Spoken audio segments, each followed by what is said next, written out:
You are listening to the Knightline Sports Network, brought to you by Travis Dever and the Dever team, 386-690-1636. Welcome to Knightline at Night on WDBO 107.3 FM and AM 580.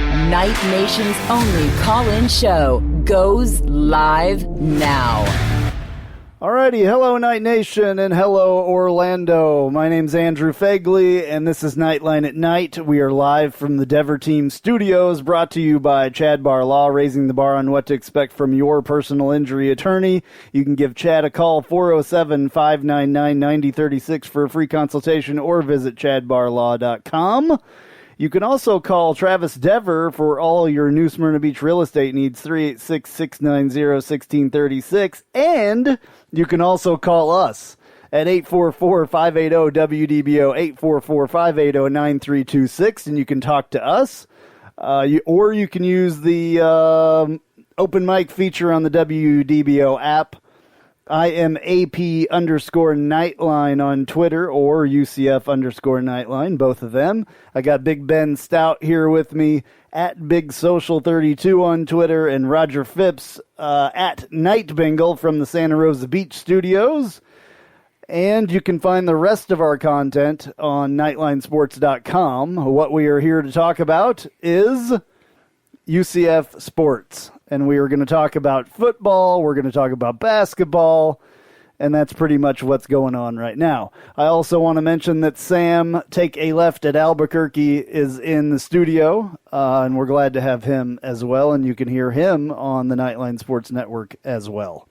So, in the last week, I guess, we had UCF and South Florida, which we like to call the Cows over there. Moo. Yeah, moo. Exactly. Got a little moo here we can play. There it is right there. Had a football game over there on Black Friday. UCF 58, South Florida, or the Cows, 46. And then on Monday, we had a basketball game, last night I guess it was. UCF and Auburn. Auburn, not a bad basketball team. And UCF came away with that one 63-55. Big Ben Stout here to talk about basketball, of course. He'll talk about football as well. But he played for UCF and all that stuff. So he is our basketball guy, and he's been filling in and talking about football, for the rest of the year, which he does a great job at as well. But basketball is definitely his forte. So let's start off with that. What did you think about this game, it being the first game, because the first game against Oklahoma that was supposed to take place on Saturday was postponed because of COVID on the Oklahoma side? Yeah, that was postponed. Hopefully we do get to play those guys. I'd like to try to avenge that 1-point loss from last year. But playing a team in Auburn, they were a top 15 team last year. They lost a lot of their players to the draft or graduation. So they certainly have a new team, but one that was tested early. Right away. They played the number one team in the country in Gonzaga. They didn't play great in that game, but I don't think too many teams are going to play awesome against Gonzaga this year. But Auburn is a pressing, a full court press, heavily defensive-minded team. They're very fast. They like to go up and down. And this UCF basketball team in their first game of the season really beat them at their own game. We proved that we've got athleticism this year. We've got very, quick players at every position, and we can go up and down with anybody. We played great defense, even for the first game of the year. Dawkins' signature is defense, and I think we displayed that really well against Auburn last night. And, we kind of jumped on them early, and were able to gain a steady lead, and were able to hold on to that in the second half. They made a couple runs in the second half, but we were able to sustain our lead and really put it on them for an 8-point victory. 3 UCF players in double digits, 13 for Dre Fuller Jr., Darren Green Jr., 10, and Brandon Mahan had 12 points. So all in the second half for Brandon Mahan. He really played great in the second half. Yeah, we didn't see him much in the first half. It was all pretty much second half stuff for him. Auburn had one person in double digits. Jamal Johnson had 18. So he was the top scorer of the game, but did not come out on top. The way it broke down, it was UCF 30, Auburn 21 in the first half, and then UCF 33, Auburn 34 in the second half with a total 63-55 for UCF. Roger, what were your thoughts on the game? Well, I was really encouraged. We didn't know what we were going to get this year. UCF traditionally has had a situation where injuries or other things that have happened have not given us a lot of stability. And what I saw last night that was different from teams that we've recently fielded on the court is that we had playmakers everywhere. So there's a lot more depth on this court. And despite the fact this was a youth movement, we had a lot of transfer players, a lot of unknowns. But what I saw encouraged me in the sense that we had people that could score from all over. We even saw some players that were there last year that upped their game. So you saw some guys that were making those soft jumpers that used to be only 3-point guys. Mahan showed some amazing moves, and some of the other guys did as well. Our new Mr. Basketball played really, really well as well. So for me, it was consistency in being able to survive the runs, being able to see multiple players provide a spark. We hit free throws, although we didn't take very many. It's been a long time since we've been a consistent free throw shooting team, and that really hurt Auburn and really helped us down the stretch. So defensively, they played well. And I really loved the energy on the steals. There were a lot of turnovers for us where, you'd see these guys swarm, and they were doing a lot of traps. And that really helped us with win the turnover battle. The one area of concern thus far for me was the boards. We were not able to crash the boards. However, Auburn did have three very, very impressive guys around the rim at all times, but they were getting boxed out consistently. So that's my big concern out of the game. But overall, very happy to see what I saw. Very excited about this basketball team and the future because it's definitely a youth movement. Okay. All right. Well, let's move on to football. We'll come back to basketball for sure. No question. All right. So UCF playing the Cows over in Tampa on Black Friday. UCF 58, South Florida 46. I wasn't really impressed with our defense in this game at all. I did not expect for that many points to be scored, number one. That was not good for South Florida. I loved that our team scored some points. Glad that we got over 50. I was kind of looking for that to happen. It wasn't anything crazy besides our defense. Neither defense really playing that well. Yeah, I thought Dylan Gabriel and our running backs really played spectacular. Of course, Jacob Harris also had a breakout game. And so certainly our offense was clicking. I thought for DG it might have been one of his best games all year. He just really played poised, and he made some great throws. Except for the one interception. Right, the one interception was a bad one, that's for sure. But certainly, I think anybody watching that game would not be impressed with anything that happened on our defensive end. We just didn't quite bring it on defense, and they had a mobile quarterback that was sitting back there and slinging it around, and he just made our defense not look so good. It was we couldn't get pressure on them. We couldn't quite get into the passing lanes. It was just tough. So yeah, Dylan Gabriel 22 of 36 and one interception for 336 yards and 4 touchdowns. Rushing and the running backs did great. Greg McCrae, 25 carries for 137, and Bentavious Thompson, 16 carries for 110 yards. So that was 259 yards of running there between the tackles, most of it. Receivers as well, we were missing, as far as running backs, we were missing Otis Anderson. And then receivers, we were missing Marlon Williams, which kind of made a big deal. But Jacob Harris, played great, who I have given a lot of trouble to. Me too. over the season with him, his hands not being that great and dropping a lot of balls. He had 5 catches for 110 yards and 3 touchdowns. And that's a lot in 5 catches. That's awesome. His longest being 47. So he was definitely the receiver of the whole deal. Roger, quickly, what were your thoughts? Really excited to see Bentavious Thompson play that big back role. For us, the big thing that hurt us on defense was, again, that middle of the field. What the Cows successfully did was use their tight end to almost create an option, and also did not allow they used a lot of quick slants and a lot of tight end so that our defense didn't have a chance to pin their ears back. So kudos to them for scheming. However, at the end of the day, our offense was just way too much for them. Loved seeing the running game explode. Loved seeing what it would look like with Bentavious carrying the rock. And, kudos to our guys for scoring 58, although I wish we would have gotten to 64. Okay. Well, yeah, that's true, I guess. So overall, a win, and that's what mattered. We'll get into this more as well as we go on. I've got a couple of clips from Josh Heupel and one from Jacob Harris. We'll start talking about this basketball thing a lot more.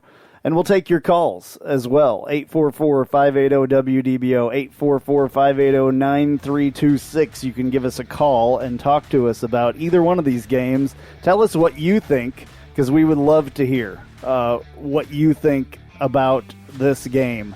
We're going to take a break, and we'll be back in just a few minutes on Knightline at Night. An auto accident can change your life forever. At Chad Barr Law, we are raising the bar on what to expect from your personal injury attorney. Hi, I'm Chad Barr, and I want you to know that our entire team is dedicated to providing you with the representation you deserve in your greatest time of need. If you or a loved one have been injured in an auto accident, call 407-599-9036 for a free consultation or visit chadbarlaw.com. At Chad Barr Law, our clients come to us in need and leave as family. Offices, Altamont Springs. Hey, this is Travis Dever, Kai's Real Estate, the Dever team, New Smyrna Beach. Your source for real estate and everything else, New Smyrna Beach. Proud sponsor of Knightline. Call me anytime at 386-690-1636. That's 386-690-1636. Let me show you my hometown, New Smyrna Beach, UCF's favorite beach. Go Knights and charge on. Looking for more out of your Porsche? Look no further than Flat6Motorsports.com. They have the widest selection of aftermarket Porsche parts anywhere in the world. With over 85 product lines and in-depth expertise, Flat6Motorsports.com is your one-stop shop for any Porsche performance needs. Whether you're shopping for intakes, exhausts, suspension, or tuning, they have you covered. Flat6Motorsports.com is the premier Porsche aftermarket specialist. Check them out at Flat6Motorsports.com. And now, back to Knightline at Night on WDBO 107.3 FM and AM 580. Call now at 844-580-9326. All right, back on Knightline at Night. I'm Andrew Phegley. We're talking about UCF sports. We're live from the Dever Team studios. We're brought to you by ChadBarLaw.com. We're taking your calls, 844-580-WDBO, 844-9326, or you can use the open mic feature on the WDBO app. I'm Andrew Phegley. I think I already said that, but I'll say it again. Got Ben Stout here with me, Big Ben Stout, and Roger Phipps from the Santa Rosa Beach studios as well. And then we got Sam Albuquerque, take a left at Albuquerque in the studio. We're talking UCF sports. We're talking the football game that was on Black Friday, UCF against the Cows of South Florida. That game was a 58-46 win for UCF. We're also talking about basketball that took place last night on Monday night, 63-55 UCF over Auburn. And that was the basketball first game. I think we'll get a little bit more into that. Let's hear what Johnny Dawkins had to say after the game, the head coach of UCF. Really liked our effort. We knew we were going to play a team that had a few games under their belt. I mean, well coached. They have a great culture there, how hard they play. And so just matching that, I was really happy to see our competitiveness and the way we were able to sustain it for 40 minutes. Without a true point, I think our guys did a terrific job trying to get us in our offense, trying to make sure they have eye contact with me and to know what we're doing defensively. I thought they did a great job considering it's not their normal roles. And that's how it's going to have to be. Guys are going to have to step up. Guys are going to have to be ready to play whatever position they're called upon to play. And that's a sign of a good team. We still have a lot to learn about our group. This was our first game, of course. And we played a team that, like I said, that I have a lot of respect for. We played a team that's played a few games already. So, there's a lot of experience that can be gained, especially when you get a chance to play against the number one team in the nation this early, too. So that's going to help that's going to help them. That's going to go a long way for their season. And for us, to play against a team that had gained some experience like that early on and was able to overcome it and get the win, I think says a lot about our guys and about our preparation. I thought our staff did a great job of preparing us, and I thought our players, came ready to compete. Johnny Dawkins has done a heck of a job at UCF so far. 5-0 in season openers. 5-0 in season openers. I was just going to say that. You played basketball at UCF. It's come a long way. You guys were in the tournament we once. We were. 2 years in a row when I played. 2 years. I participated in one of them, and then the year after I played, the second time in a row. So there's been, basketball being fairly decent at UCF, basketball not so good for a while there. And then now, Johnny Dawkins' team a couple of years ago was in the tournament, and then you never know. Each year what's going to happen. That team was pretty special that made it the last time, but this team could be something like that once they all gel. Yeah. It takes time. Yeah, exactly. I don't want to put a ton of expectations on this team because they are going to take a little bit of time to gel. We do have a lot of newcomers on this team and some youth on this team as well. We had a lot of young contributors last night. But that being said, I think Knight fans, myself included, I like the word that Roger used earlier as encouraged. I'm definitely encouraged by what I saw last night. I think this team is going to be one that's easy to root for. They're exciting. They're going to play hard. And that versatility and athleticism that each of these players possess is going to be really exciting to watch. And as they gel together, it's just going to get that much better. I was just really encouraged with the overall effort and the play of the team last night. Yeah, this is a gauntlet season as well. Playing Auburn and then Michigan coming up on Sunday. And then number 10, Houston, which is in our conference, but that's a big deal, coming up next week. And then number 22, FSU. So that's quite a bit of teams to be playing that are fairly, high-ranked and good right away. So very front-loaded, this schedule. Absolutely right. We're could going to be know a lot really about good this for team. these guys, though, especially a young team trying to gel. If you're going to gel, you're going to have to gel against these teams. I'm really excited about this Houston game. Me too. I want to see what happens when this team plays a top 10 team, just to see what happens. Houston is no joke. They are a very good team, no so it's going to be at a all. hell of a test. Michigan, I don't think is horrible either, so I think that's going to be a test, and it's at Michigan, and this other one is at Houston. So, those two games can tell a lot. These next two games will tell a lot about what's going to happen later on in the season. All right, we're going to take another break. We'll be right back on Knightline at Night.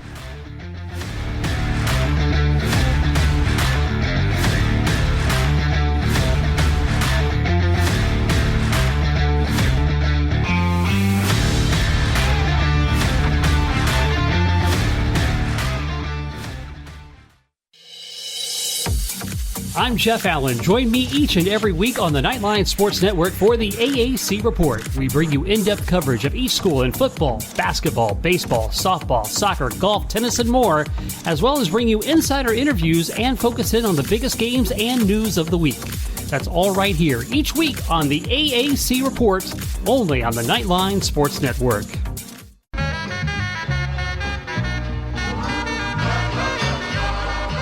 Welcome. This is a promo for the Take a Left at Albuquerque podcast, new to the Knightline Sports Network. You should listen to it. I say things like this. We need to stop blaming Jerry because we would do the exact same thing if we owned the Dallas freaking Cowboys. Do you know how much fun it is to own the Dallas Cowboys? My guests will say things sometimes like this. It's the Lord of the Flies thing that happens when they don't understand that things are wrong, spoiler alert, until Piggy dies.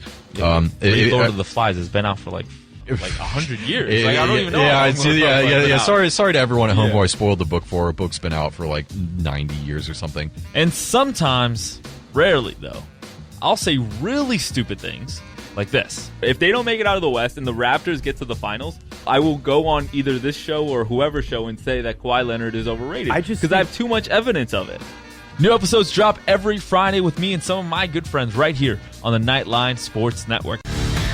And now, back to Knightline at Night on WDBO 107.3 FM and AM 580. Call now at 844-580-9326. All right, back on Knightline at Night. I'm Andrew Phegley. We're live from the Dever Team Studios, brought to you by Chad Bar Law, raising the bar on what to expect from your personal injury attorney. Give Chad a call, 407-599-9036 for a free consultation, or visit chadbarlaw.com. You can also call Travis Dever for all your New Smyrna Beach real estate needs, 386-690-1636. You can call us. We would love to talk to you. Taking your calls, 844-580-9326, 844-580-9326, or you can use the open mic feature in the WDBO app. Again, I am Andrew Phegley, AP_Knightline on Twitter. I got Big Ben Stout here with me at BigSocial32 on Twitter, and I got Roger Phipps at Night Bengal on Twitter from the Santa Rosa Beach studios where he's at. Sam, Take a Left at Albuquerque is in the studio, and you can find the rest of our stuff, our podcasts, and everything else at nightlinesports.com. We're talking UCF sports. We talked about the basketball last segment, basketball game against Auburn. It was a UCF win, 63-55 last night. So we talked a little bit about that. We'll talk a little bit more about that later, but I think we want to get back to football because the football season is pretty much done except for a bowl game, which, isn't – I don't think Knight fans are too excited. Knight Nation is not too excited about a bowl game this year because it's probably going to be something pretty mellow. But we did play the South Florida Cow, as we like to call them. On Black Friday, we won. UCF won 58-46. Not a great defensive effort by either team, but the Knights definitely tore it up on offense, especially on the ground. Let's talk a little bit more about that. Let's start with Roger. Where do you want to go? What's the biggest thing you want to talk about from this football game from last Friday?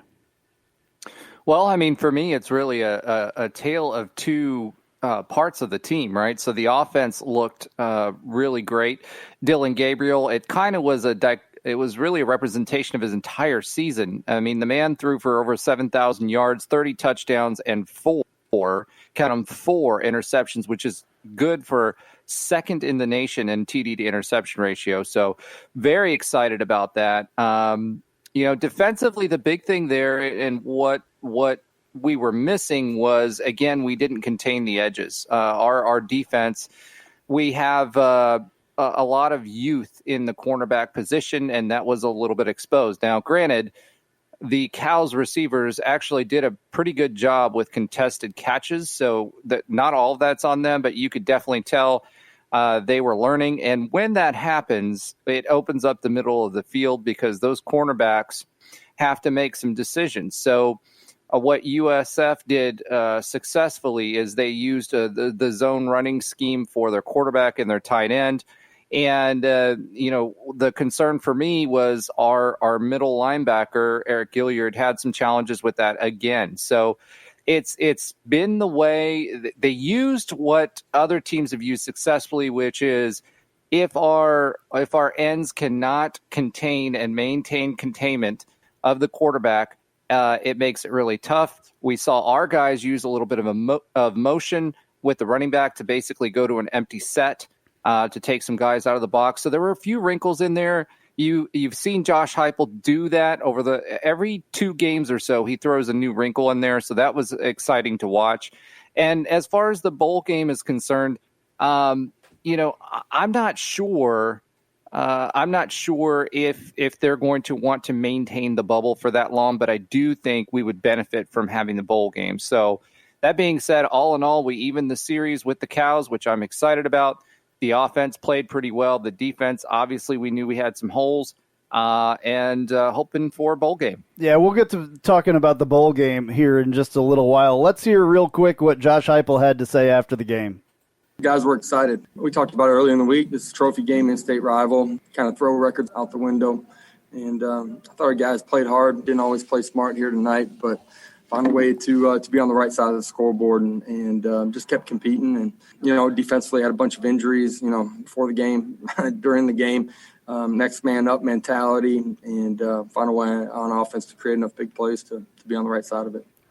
All right, one of the big things coming into this game was there was a little bit of a rumor mill going on that Mackenzie Milton, our quarterback starting for the last couple of years, that was injured 2 years ago at this game in not in South Florida because they're not in South Florida. The Cows are in West Central Florida is what we call it, in Tampa. They say South Florida. It doesn't make any sense.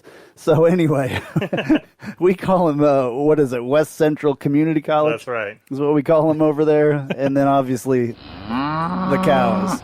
Okay. So, yes, he was hurt over there horribly and almost lost his leg, dislocated his knee. Big deal. Kind of making his way back now. It was talked about that. I think it was brought up more from a media member asking a question, and then there was a lot of speculation after that. There was a statement made in the middle of the game by Mackenzie Milton, a written statement that they put up on ESPN. Here's what Josh Heupel had to say about it after the game when he was asked. With KZ, it really has been day by day, week by week, and KZ's in charge of that process. I think that's important. He's as fierce of a competitor as I've ever been around, and very prideful. Wants to be back at 100%. And, for that reason, that's why, he hasn't suited up yet. And that's been his call. We're going to continue to help him. It's remarkable what his journey's been. And today was, emotional day. For me, I can't imagine the feelings that he had coming back into the stadium and on that field, all the work that he's had to put in. And great story of faith and the power of the human spirit. It's not a complete story yet. He's going to continue on that journey. And when he's ready to play, he'll be out there at 100%. All right. Well, if you don't know the story about Mackenzie Milton is honestly the greatest quarterback that UCF has ever had. As the way that he played, the effort that he gave. So when he got hurt like that, it just killed all of us. And, we all want him to come back and play eventually. He almost lost his leg. So it's been a really big deal and a very long, arduous process for him to get back to even walking and now running the scout team and all that stuff. This last weekend on Knightline, the podcast, Roger gave his hot take of the week and said that he thought that Mackenzie Milton might be transferring to try to get, going on another team because Dillon Gabriel has taken over here. Dillon Gabriel really had incredible numbers this year. He's well on the list of best quarterbacks ever at UCF as well. Took command of the offense this year, for sure. Took command completely in his sophomore year. And I think Mackenzie Milton realizes that this is Dillon Gabriel's team now. And that can be taken I even feel weird saying that, to be honest with you, because to make it easier, I guess, Mackenzie Milton was the Tom Brady of the UCF Knights, the GOAT, as they call him. I hate to say Tom Brady because I don't like the guy, but the GOAT, we'll say. So this is a touchy subject, and we'll be talking a lot more about this over the next month, I believe, because this is when something like that is probably going to happen. It really looks like Mackenzie Milton is going to move on from UCF. He wants to play someplace. He wants to play badly someplace. He wants to make it to the NFL. And I think possibly, and I hate to say it, but his chances of playing and leading a team and starting may not be at UCF. I agree with Roger. Now, on the podcast the other night, I didn't. But the more research that I've done and the more people that I've talked to, it looks like it's like a 99% kind of thing that he moves on, in the off season. Yeah, you talked about his relationship with Dillon Gabriel and the fact that Dillon Gabriel has stepped into that role this year in his sophomore season and just stepped up and been the leader of this team. I would view it, if that does happen, I would view it as less of him walking away from the team and more of him just passing the torch officially to Dillon Gabriel, saying, I've kind of imparted all of my wisdom on you. I believe in you. I'm your older brother, and I'm going to move on and go do what's best for me and ultimately what's best for Dillon Gabriel and UCF in general. Background, if people don't know, these guys are literally best friends. Yeah. Dillon Gabriel, when they're both from Hawaii, they both played at Milani. When KZ, Mackenzie Milton, came to UCF, the guy that took over was Dillon Gabriel. And Dillon Gabriel holds the record for passing in the state of Hawaii, by the way. And there's been some good quarterbacks in Hawaii. A guy named Tua was there. Mackenzie Milton was there. Tommy Chang, yeah. Dillon Gabriel's dad as well. I mean, so Marcus Mariota, exactly. I almost forgot about him. Thank you, Roger. Anyway, these guys are literally almost like brothers. So I can understand. It's a little bit of a weird situation. So we're going to have to see what Mackenzie does. I will not, and everybody knows, like literally, it's hard for me to even talk about his injury and like all that stuff without freaking getting tears in my eyes. I'm starting to a little bit. I'm literally getting emotional as well, just thinking about it. Everyone remembers where they were when it happened. I was the first person to interview the guy when he came to UCF. After he signed, I got him and talked to him on the podcast from Hawaii, and had to get him up at a weird time, and I had to do something, kind of weird doing an interview too, and so I know his family, it's one of those kind of things. So the thing is, I want him to stay at UCF because of my own personal reasons, but I want him to move on and do great someplace else for him, because he has to make this comeback in his life. He's already made the comeback of getting better and being able to walk and run and all that stuff, and the mental stability that it takes to be able to go through all that and not to freak out. He never freaked out. He's an incredible inspiration to everybody. It's unbelievable. And I got a little emotional when Heupel says, just an incredible story of faith and determination. That is what KZ is, and his journey back is certainly an example of that. Oh, I'm going to get emotional talking about this. I'm really trying not to, but no matter what KZ does, we just have to give him our 100%. We have to be behind him. Yeah.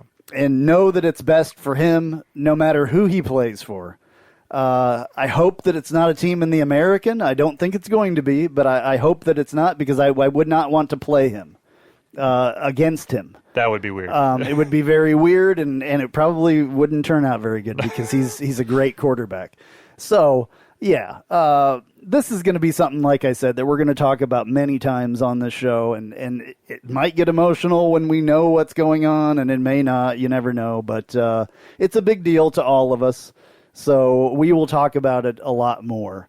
Also, I want to mention that Jacob Harris had a really good game. I want to play this clip real quick from Jacob Harris. He was from Tampa. And, no, you know what? I'll have to play this later because we're running a little short. Can I mention one thing real quick? I just want to say, speaking of played their last game at UCF potentially, but certainly this seems to be a definite thing. Marlon Williams did announce on Twitter today that he has played his last game at UCF. So if we do get play in a bowl game, he will not participate in that. And Marlon Williams, just spectacular this season. Can't say enough about that guy. Marlon Williams did not play in the game on Black Friday, and he is scheduled for foot surgery to get something taken care of before the combine and before the draft and stuff. So that is why he was absent early. Wasn't going to say anything about that, but I saw it someplace else as well. I knew about it, but UCF really does not like to talk about things, but since he has already declared, we can talk about it. All right, we're going to take a break. We'll be right back on Knightline at Night.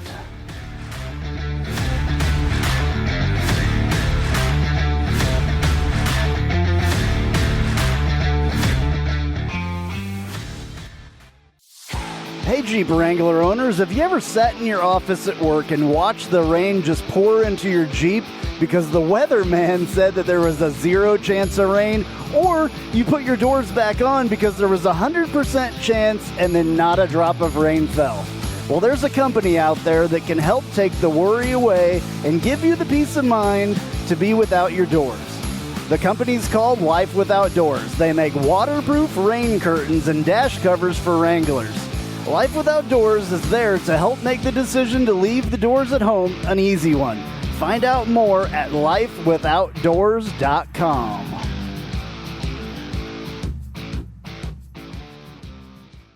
Spice up your company with homemade marketing services from Tasty Gravy Creative.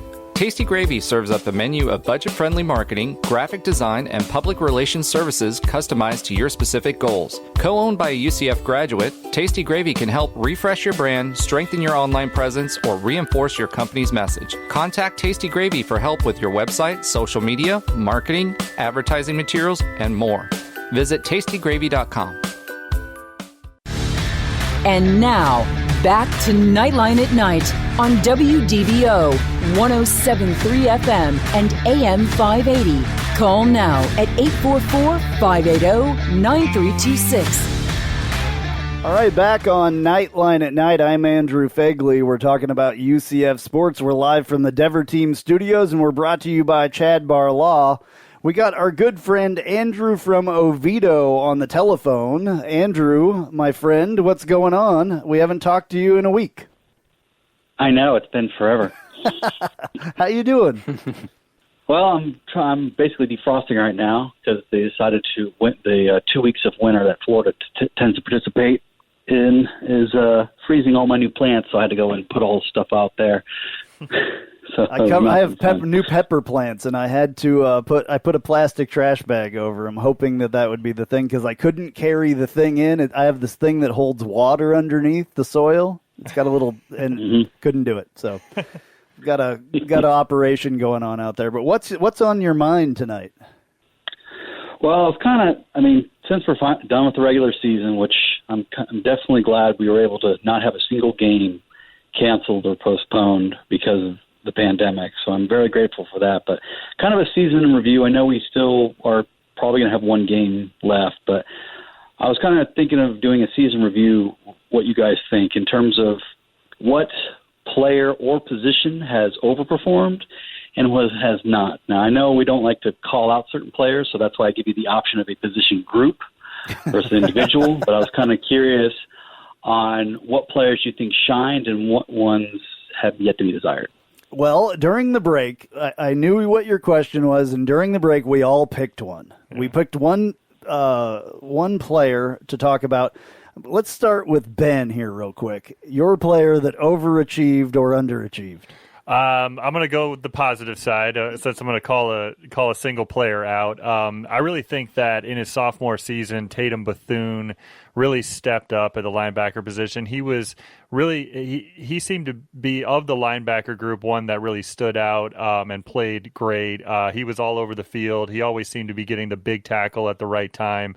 So I think the future is really bright. And as far as breakout star on the defensive side, I go with Tatum Bethune. All righty. Roger, real quick. All right, for me, I'm going to go with the obvious, Marlon Williams. It's not necessarily that he overachieved because we expected good things if he got his opportunity, but he really took advantage of that. So you can't argue with 71 receptions, 1,039 yards, and 97 yards per game in 8 games. So he just played like a man out there amongst boys and did what he needed to do, and I think he may have a future in the NFL. So shout out to him. All righty. I'm going to go with Dillon Gabriel. Dillon Gabriel, 7,006 career passing yards, 6th all-time at UCF now, and recorded his 11th game, this last game, with 300 or more yards. So just a wonderful job by him in his sophomore year, personally. And if we would have had a full season, he would have had a lot more yards, than that. So with only 9 games, a little bit short. So it kind of, for stats, it kind of, didn't do the guys really well as far as wanting to pad their numbers for records and stuff like that. Everything's going to have an asterisk by it this year. But I think that Dillon Gabriel did a great job as a sophomore. Touchdown to interception ratio was absolutely stellar. So I hope that answers your question. Thank you so much for calling. We always appreciate you calling, and hopefully we'll talk to you during basketball season as well. Absolutely. All right, man. Take it easy. Can I just say one thing real quick about Dillon Gabriel? He is part of the final, I think it's 32 quarterbacks that are on the Davey O'Brien watch list. You can go and make his name more known by making sure you're voting for him on all social media platforms for a Davey O'Brien Award. So look that up on social media and let's support DG. Yeah, if you go to my Twitter page at UCF_Knightline, you can click on the picture because it's the last thing that I tweeted. Sam, real quick, did you have anybody that you thought, or a real quick final thing about this football season? Yeah, it's been fun. It's obviously been a little frustrating with all the COVID stuff. Wish you would have beat Tulsa, because that's the only thing that frustrates me, because losing to Cincinnati makes sense because they're so good, and obviously Memphis we lost by 1 point, but losing to Tulsa is probably the thing that frustrates me the most from this season. All righty, we got to get out of here. We will talk to you next week on Knightline at Night.